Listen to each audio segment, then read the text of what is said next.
Starting this show with a big exclusive coming in from the neighborhood. CNN News 18 mega exclusive. The Pakistan military has launched a massive offensive in Balochistan using gunships, helicopters, missiles and tanks against Baloch separatists in what activists call a genocide cloaked as counterinsurgency. Human rights violations are peaking with abductions, enforced disappearances and extrajudicial killings. The military's kidnap, kill and dump policy has left the Baloch population in grave danger. A top military source alleges United States backing for the operation.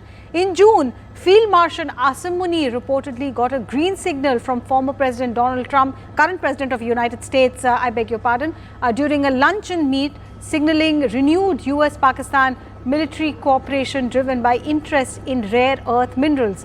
Top intelligence sources reveal Pakistan Army's true motive in Balochistan. That's an exclusive input that has come to us from Manoj Gupta. My colleague Siddhant Mishra is joining me to understand this further. Siddhant, so is this a case of ethnic cleansing to access the rare earth that possibly could be in this particular area?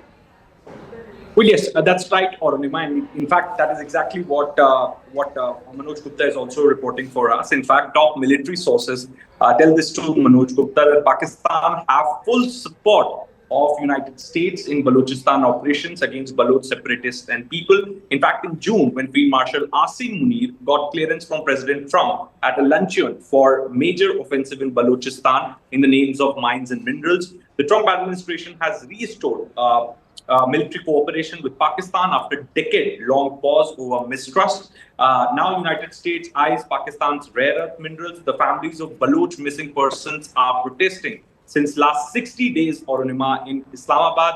Former jailed Prime Minister Imran Khan has opposed military operations in Balochistan and Khyber Pakhtunkhwa. Pakistan military has lost 100 plus soldiers, including 4 serving major rank officers in Balochistan. Now, Pakistani army justifying large-scale operations for securing CPEC projects, but using counter-insurgency as a phase to clear Baloch populated zones. Systematic land seizures and forced displacements are being carried out in mineral-rich belts of Gwadar, Shagai. In these areas, Pak Army is directly benefiting through front companies and opaque mining contracts with the Chinese firms. In fact, Manoj Gupta is also reporting that Pakistan Army deliberately escalates violence to keep Balochistan under army lockdown for budget allocations, foreign fund and US cooperation. So now it has more to do with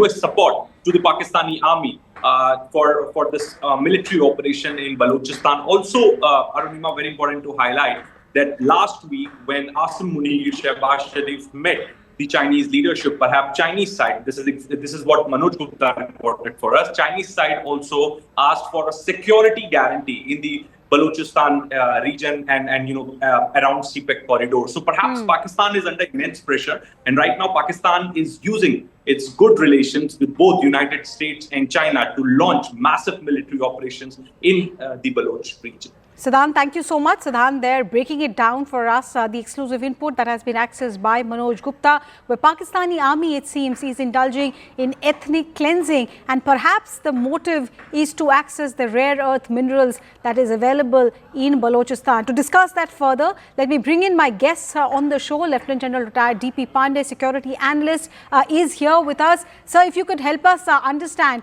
your initial analysis to this news that our colleague Manoj Gupta has accessed, that not only is there an ethnic cleansing being orchestrated in Balochistan, but it seems it is with the support of the US administration. So this was building up for some time. If you see, in last about 1 week itself, a large number of US aircraft have landed up in primarily to showcase that they are bringing stuff for the flood victims and all. But large scale briefings and all have been organized for the American senior officers who were in Pakistan in last about one week. But the fact is that the broad clearances were obtained by Asim Munir during the luncheon meeting, which took place after Operation Sindoor, for a couple of things. And they have been able to actually exploit the unique position at this point of time, while they have played China against America quite deftly.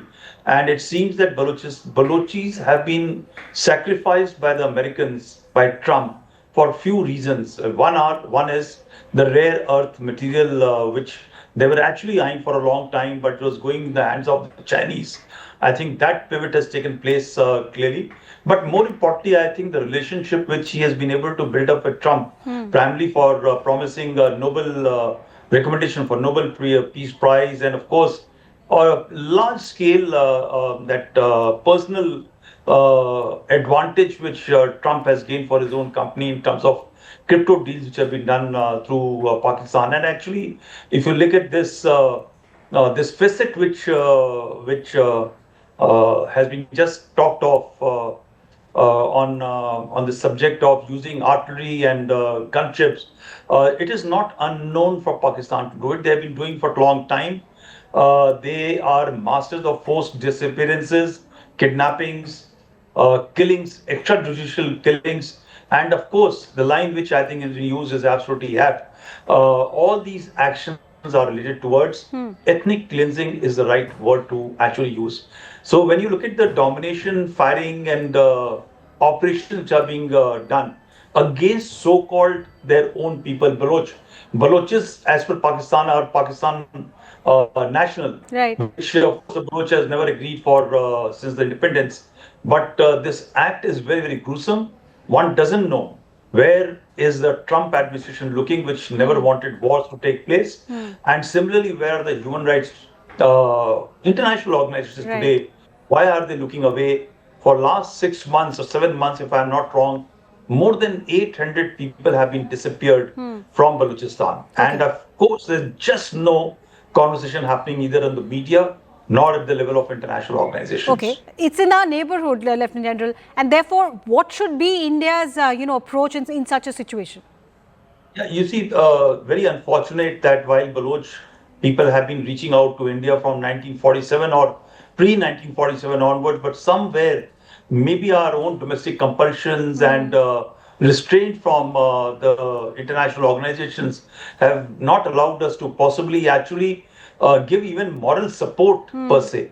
I think it is high time if our government, which has been able to actually stall or actually face off with the Americans, with the Chinese, and everybody in the world because of our emergence as the fourth largest economy and, of course, the fourth largest military power.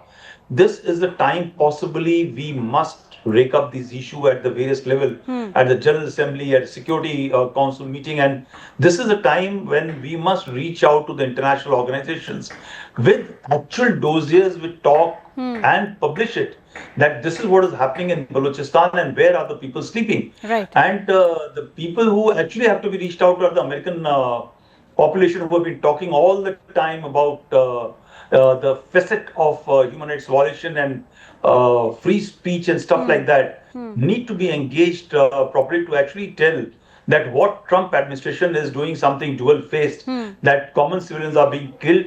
Which country uses tanks, gunships and artillery against their own people? Right. There are systems in place, and of course, I believe that a Baloch government, which is a proxy government or a prop government of the Pakistan army, is controlling Baloch region. And why should you deploy and carry out destruction by using heavy guns All right. against unarmed people, actually? Right. Lieutenant General Retired D.P. Pandey, thank you so much for joining us.